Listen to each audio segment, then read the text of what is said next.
recently I've struggled with severe depression and anxiety.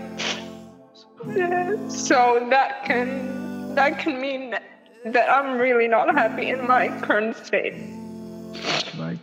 Yeah, and it's really hard for me to admit this actually, but I know I've grown apart from God. I don't do my prayers. I hardly ever do siyam, or it's really eating me inside. Though I don't admit it to myself, and I just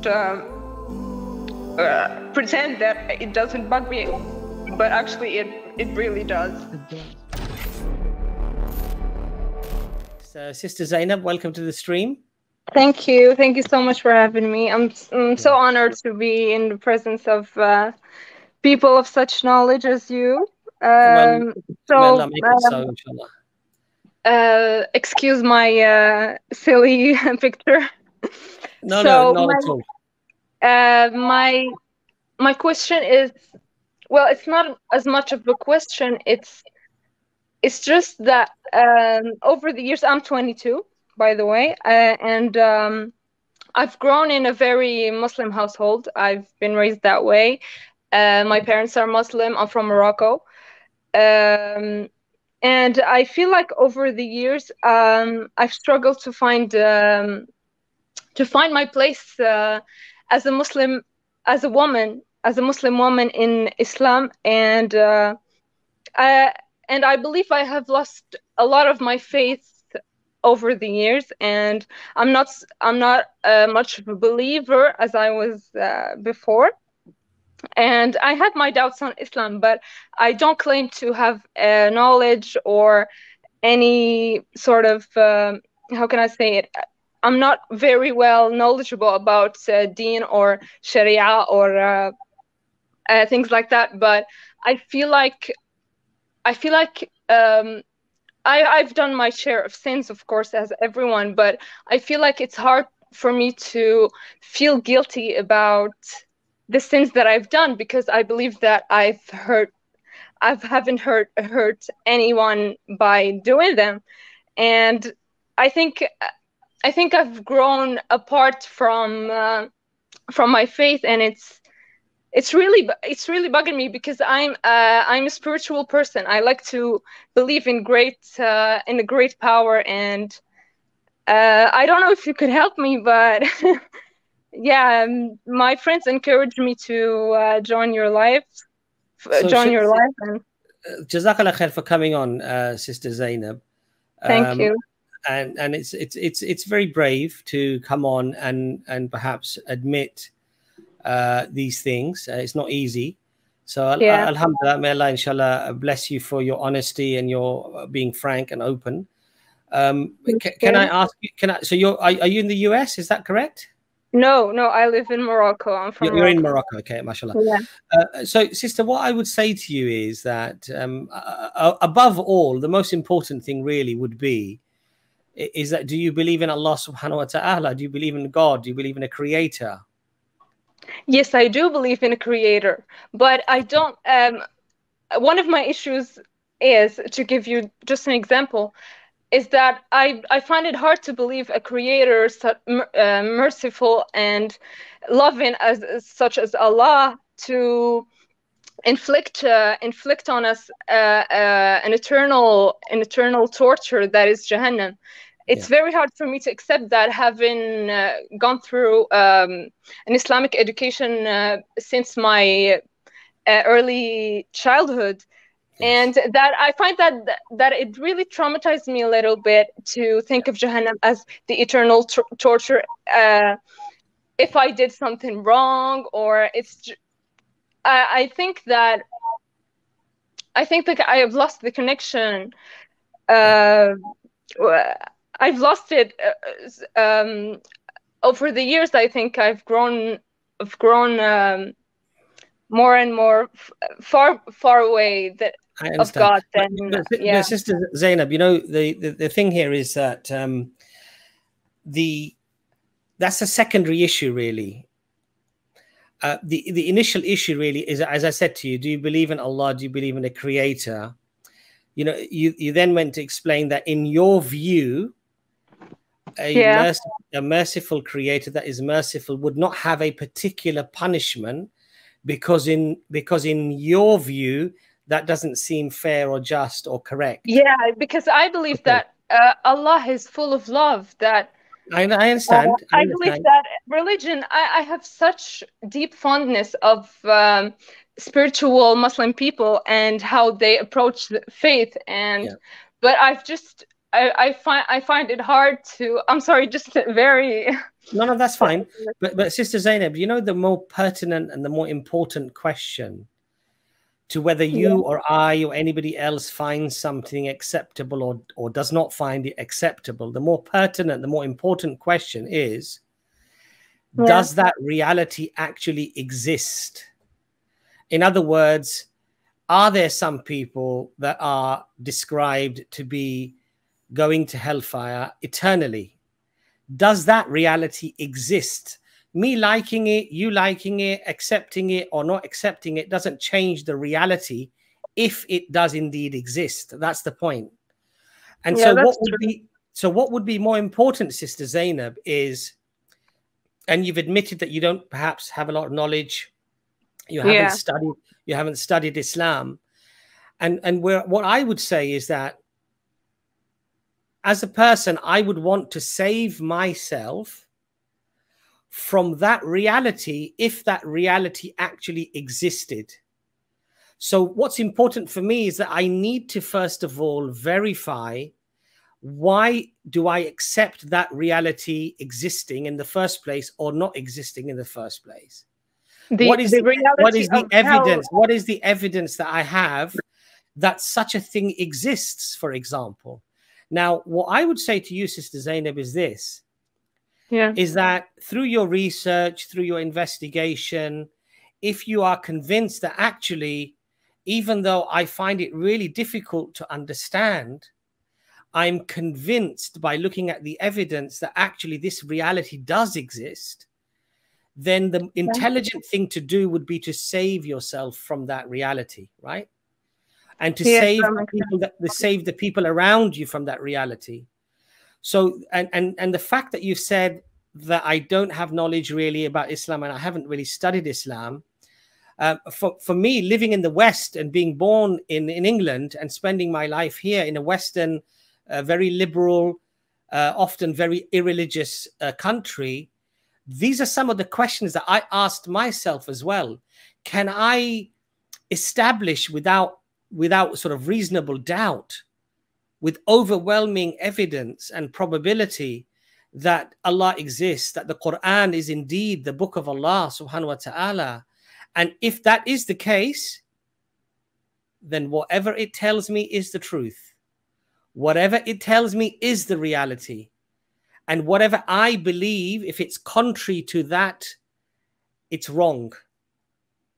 And that's the reality. So what my advice to you, sister, would be is establish why you believe what you believe, that you believe in Allah, you believe in the Quran, because there's a lot of evidence to support the validity of this claim that this is from Allah subhanahu wa ta'ala. And when you are convinced of those two important facts, then it tells you that there is eternal hellfire. So save yourself from that and save the people around you from that. That does not mean to say that you shouldn't ask questions to understand it better, but don't deny the reality because you find it difficult to accept. Yeah, I understand. Yeah. Yeah. I'll let Brother Ijaz come in there as well, because I tend to speak too much. Right, Brother Ijaz. First of all, Assalamu alaikum, Sister Zainab. I'll still consider you a beloved Muslim sister. You don't have to answer this question if it makes you uncomfortable. And let me be clear in saying this. May Allah reward you and make your affairs easy for you. Ameen. Because I know with trauma and tribulations and trials, this life is not easy. and it's really difficult to express what we actually feel and how we actually think. I imagine that you saying these things publicly is also not easy for you, and you may have your friends listening as well. And there's a degree of protection that one wants for themselves here. So may Allah make it easy for you. I mean, I appreciate it. But sister, I have a question to ask you. If you don't mind, you don't have to answer it. You can tell you don't have to answer it at all. But basically, it's this: you said you committed your share of sins. If I were to ask, would these be considered major sins in Islam? Yeah. You don't have to say. Do you want me to say what are those sins? Or no. But this was the answer I was looking for, actually, because I think they would be considered major sins. Right. So there's actually something I'm just going to post in the chat. I'll put the comments up. The second you said that you had your share of sins, the very next thing, if you go back and you look at the recording of this stream, you mentioned fear of Jahannam. And directly after that, in sequence, you mentioned how can Allah, punish someone eternally. So I'm not a psychologist, but I spend a lot of time reading psychology because of my own trials and tribulations. And in psychology, there is an effect that we have cognitively as humans. It's called reaction formation. I'm just going to read the definition of it. You can look it up later. I'm not saying it's the case here, but I'm saying it gives us some insight to the human psyche. It says reaction formation is the fixation in consciousness of an idea, effect, or desire that is opposite to a feared unconscious impulse.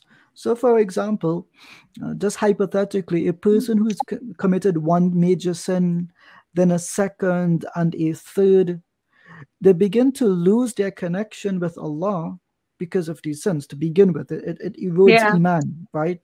But then this has an unconscious effect, because when a person does a major sin, usually one of two things happens. Either it is you have an immense sense of guilt after the fact, and you go into an immediate state of repentance. Or if the sins are repetitive, or you enjoy them a bit too much, then your heart might become hardened and you want to ignore the guilt that one should normally experience. And with the ignoring of that guilt, whether consciously or unconsciously, everything associated with that guilt becomes difficult to accept. And with guilt, typically this is associated with sin, and with sin, the punishment of the hellfire. So whether or not those points were connected in your mind, Allahu Alam, Allah knows best. But here is my sincere advice to you. You said that you feel as if you're losing your relationship with Islam. Sister, you've not lost your relationship with Islam. You've lost your relationship with yourself. I can hear in your voice that you care for your own well-being, that you care for how you live in this life and the relationships that you have. And I don't want you to continue losing yourself, because there'll come a point, sister, where either it is all the guilt, like a floodgate, breaks open. It could be from one bad encounter, it could be from one bad experience, but eventually that point comes. Or there is the second point where you come to reconcile the two ideas in your head, that maybe you did things which were wrong and you should do things differently going forward. The fact that you're here tells me that you took the second path. That, okay, these things are wrong in Islam, and maybe the life I'm living, maybe there's an alternative path I can take. So sister, if I may ask just generally, are you happy in your current state? No, not at all. Actually, recently I've struggled with severe depression and anxiety. So that can mean that I'm really not happy in my current state. That's right.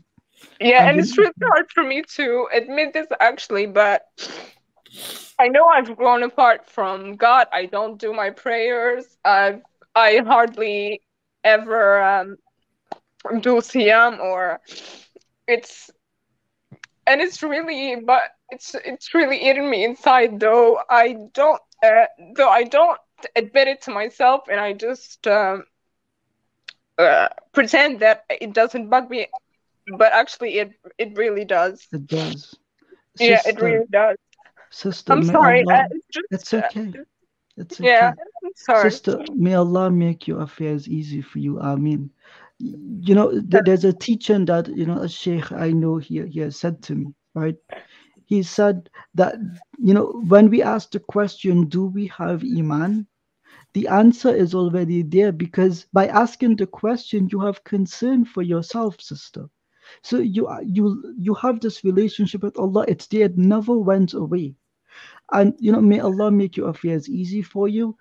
Yes, you've done wrong things in the past, but that Yeah, does not mean that your destination is Jahannam. Allah, I every hope so. surah of I the really hope Quran, so. sister, every surah of the Quran except for one, what does it tell you? That Allah is whom? He is Ar-Rahman Ar-Rahim. He commands us in the Quran, do not despair in of him, right? Do not lose your relationship with him. It is there. And the fact that you can acknowledge this tells us that you have Iman. May Allah make your affairs easy for you. May He forgive you of your sins. I mean, and I ask the audience to make dua for you, sister.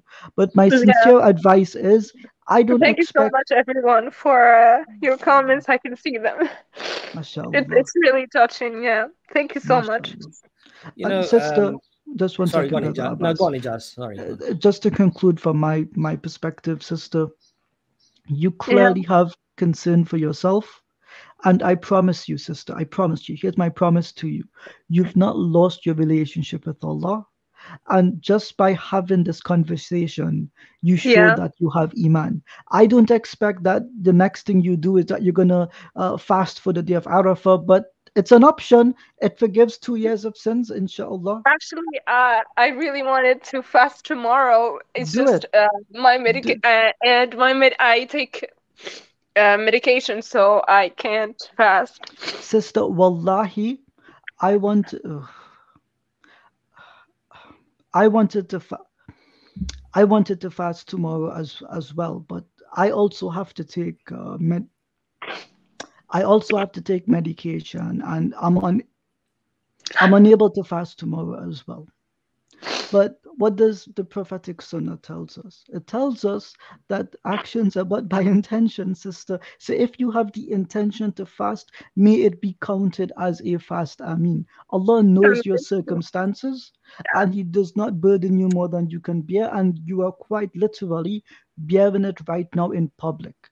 So, sister, just hold the intention. Hold the intention. Maybe make some dua tomorrow. Maybe pray one or two salah if you can, because I know depression is a journey. It's not something that you can instantly do things with. Do Yeah. whatever you can that connects you with Allah tonight, because tonight is the night of the day of Arafah, right? There's a lot of barakah and rahmah in this night. Listen to the Yeah. Quran. Do anything, sister, with the intention and hope that Allah forgives us, that He guides us, and that He helps us with our situation that we're in, inshallah. I mean, thank you so much. Thank you so much for this. You're welcome. Sister Zainab, just one last very quick thing is that, you know, Yeah, sure. we should never lose hope in Allah subhanahu wa ta'ala and His mercy. And you know that we've been told that if your sins stretch from the earth to the heavens, Yeah. and you turn to Allah with sincerity, then Allah will forgive you. Yeah, so don't lose hope and don't lose despair. Do your lose utmost. despair. Lose despair. Yeah, sorry. Sorry. Don't have despair. I beg your pardon. I misworded that. And know that Allah can forgive all sins, as long as you repent with sincerity, that you feel guilty, which you clearly do, and you make an intention, inshallah, not to return to the sin. Allah says that Allah will forgive you. And then if you, through weakness, you return back to that sin, just do tawbah again. And just keep asking Allah to help you to relieve you from whatever this issue is, and that Allah, you know, Allah protect you from the sin, and that in the future you just do your best, and that's all that Allah expects you to do. Yeah, I think just do your best, inshallah, and just keep turning to Allah, and know that Allah is most merciful, and Allah wants to forgive you. Yeah, that's what I should keep in mind, because I think doing those sins, I think I was in a state of rebellion of the gaslighting that I've had in my childhood, of the no's that I've been told in the name of religion. No, you shouldn't wear that. No, you can't do that. And I think it stems from a place of rebellion and searching for freedom from doing things that I was told before not to do in the name of Islam. So I had this resentment grow in my heart towards Islam as a whole. I think that's what that may be the case, sister. Made me. But now you have the ability to choose a different path, and I would just, honest to God, I would just keep reminding myself that Allah is Ar-Rahman, and in Him is hope. So I know with your depression, things can be difficult right now, but you have our du'as and support. We put our email address up, and you could always reach out to us. And to be clear to anyone listening, we're not here to judge you. We're not here to speak down to you. We all have sins, sister, at the end of the day. But may Allah make your affairs easy for you and grant you afiyah. Ameen. Ameen. Thank you so much. Thank you so much, brothers. Jazakallah khair for coming on. And again, mashallah, jazakallah khair for being so brave and coming on.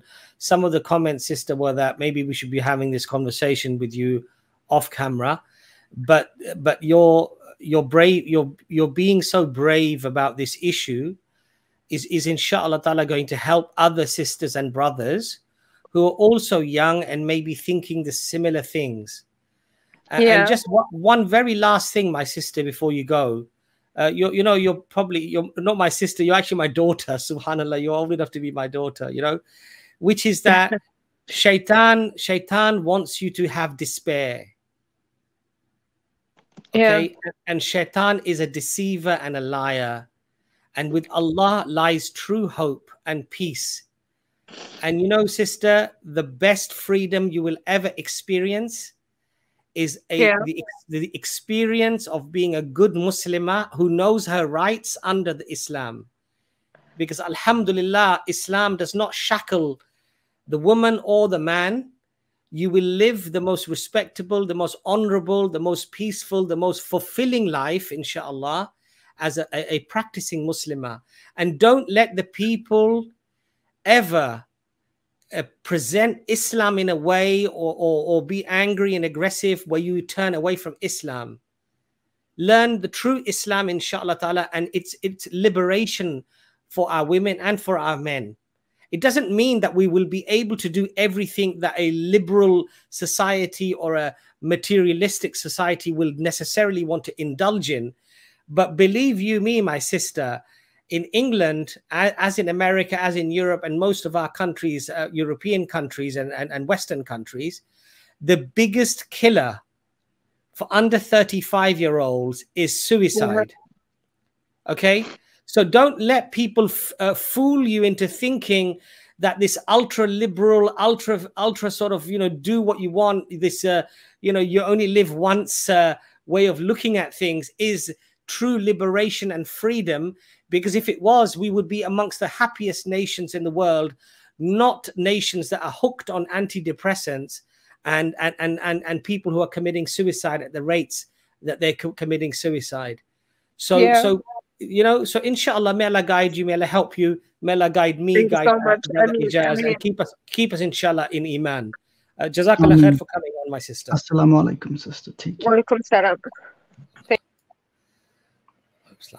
Mashallah, what a brave young woman, alhamdulillah. And Ijaz, I think that this type of conversation, though sensitive and difficult to have, and I know that, mashallah, subhanallah, it was an emotional discussion even for us to hear, because I could hear the I could hear the anxiety, the sorrow, the pain, in the sister. And alhamdulillah, Ijaz, mashallah, I think some really lovely advice that you gave the sister as well, mashallah. May Allah help her. And all the brothers and sisters, pray for our sister, mashallah.